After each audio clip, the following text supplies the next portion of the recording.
ഇതിപ്പോ കൂടുതലുണ്ടല്ലോ. അത് സാരമില്ല. 2 തക്കാളി കൂടുതൽ തന്നെന്ന് വെച്ച് ഒന്നും സംഭവിക്കാനില്ല. ഇതിലേക്കിട്ടോ. 1 കിലോ വെണ്ടയ്ക്ക കൂടി.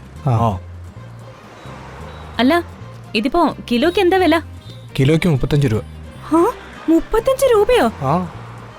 കഴിഞ്ഞ ആഴ്ച 33 ആയിരുന്നല്ലോ. ഞാനല്ലേ ഇത് കൂട്ടുന്നേ. ആര് കൂട്ടിയാലും 35 കുറച്ച് കൂടുതലല്ലേ ചേട്ടാ?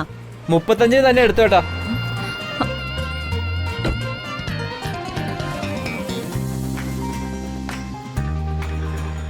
വില പേശാനൊന്നും നിക്കണ്ട, ചേട്ടൻ 35 തന്നെ എടുത്തോ.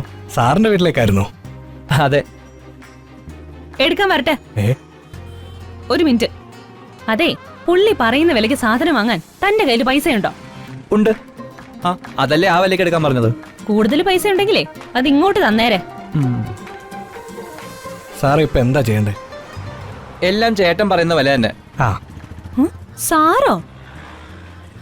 എവിടുത്തെ സാറ്? അപ്പൊ ഈ സാറുകളി എല്ലാവരുടെയും മുമ്പിലും ഉണ്ടല്ലേ? സഞ്ജിയും കാണിക്ക്. സഞ്ജിയൊക്കെ കാണിക്കാം. അത് പക്ഷേ ഈ സാറ് പറഞ്ഞ വില ഞാൻ തരില്ല. ഈ മാഡം പറഞ്ഞ വിലക്കാണെങ്കിൽ ഓക്കെ.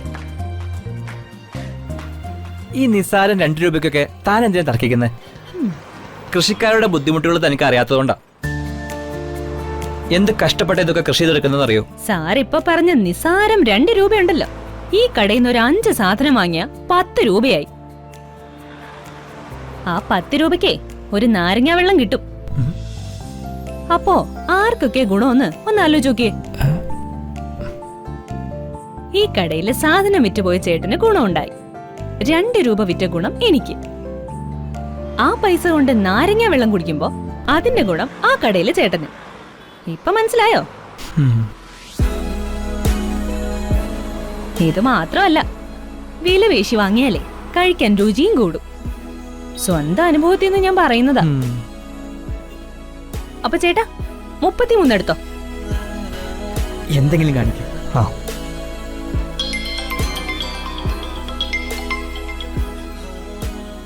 ഹലോ ചന്ദ്രാമേ. അവരെ കണ്ടോ സർ? കണ്ടു. വെജിറ്റബിൾ ഷോപ്പിൽ തന്നെ ഉണ്ടായിരുന്നു. ഞാൻ കൂട്ടിക്കൊണ്ടു വന്നേക്കാം. ശരി എന്നാ. ശരി.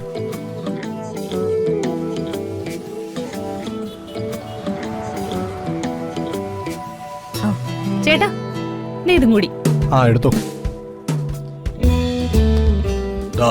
അപ്പൊ എല്ലാം കൂടെ 327 രൂപ.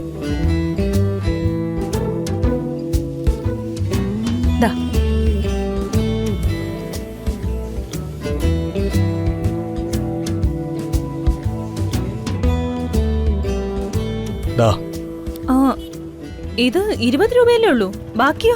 3 രൂപ ചില്ലറ ഇല്ലാത്തോണ്ടാ. ഓ അങ്ങനെയാണോ? എങ്കിൽ സാരമില്ല.